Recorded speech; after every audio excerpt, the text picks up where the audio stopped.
I'm Tracy Baxter with today's Record Newswatch. The often turbulent tenure of Newburgh City Manager Richard Herbek has come to an end. Herbek packed up his office and handed over a letter of resignation to Mayor Judy Kennedy Thursday. His decision came amid renewed revelations of his relationship with a known prostitute.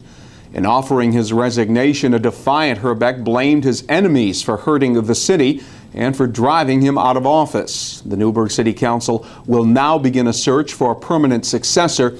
During their emergency meeting last night, Newburgh Police Chief Michael Ferrera was installed as interim city manager.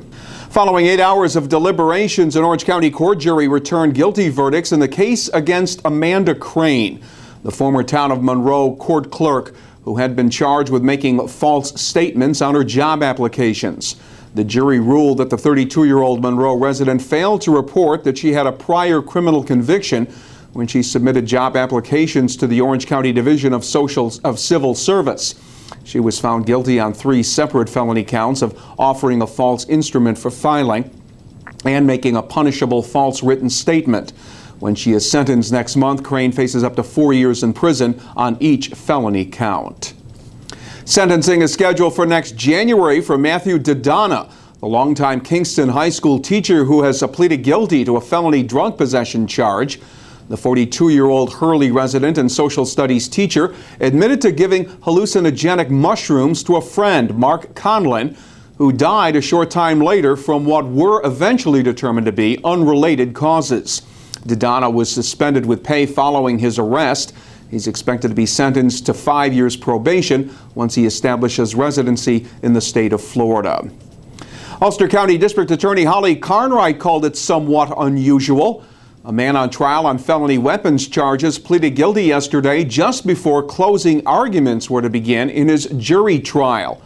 As a result, 29-year-old Randy Cook of Rifton will face up to 15 years in prison when he's sentenced in August. Cook was arrested last December for transporting a loaded handgun and 49 rounds of live ammunition. It will help not only working families, but also those with disabilities. A groundbreaking ceremony Thursday showcased a $12 million housing project now under construction off East Main Street in the town of Wallkill. The 78-unit, 3-building Oak Ridge development will be completed in about a year. Developer Jonah Mandelbaum will sell units to Occupations Incorporated, which will then place disabled clients in the handicapped accessible apartments. It's the second workforce disabled housing project Mandelbaum has done with Occupations in Wallkill. Sunrise Gardens Apartments on Fortune Road West was finished earlier this year and is fully occupied.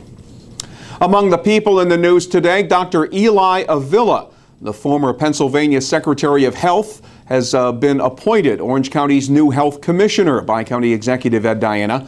Dr. Avila most recently served as an executive advisor for a Long Island-based healthcare organization. His appointment is subject to the approval by the county legislature. He will replace Dr. Gene Hudson, who has retired after serving 10 years as Orange County's health commissioner. His students at Middletown High School are certainly rooting for him.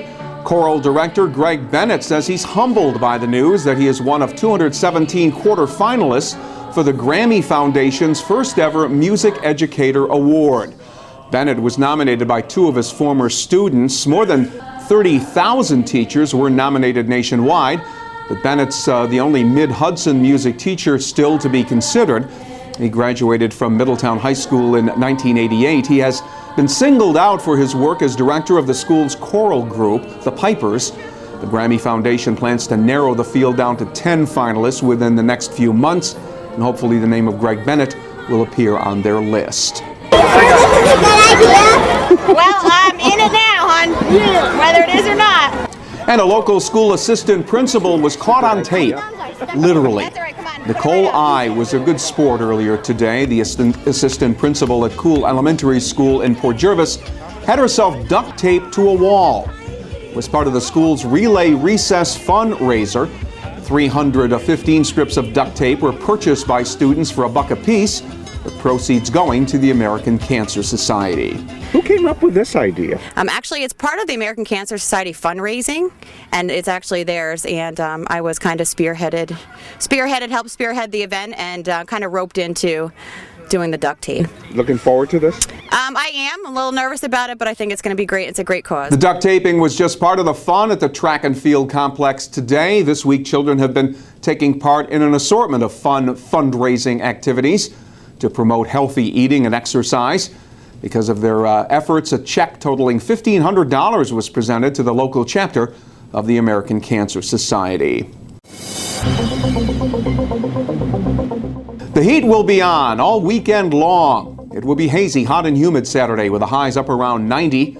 Sunday, more heat and humidity. Temperatures should top out in the middle 80s. And there's the chance of a late day or evening thunderstorm on Sunday. Stay connected to what's happening throughout the weekend right here at Record Online. Get the news you need and the features you enjoy in the weekend editions of the Times Herald Record. For Record Newswatch, I'm Tracy Baxter.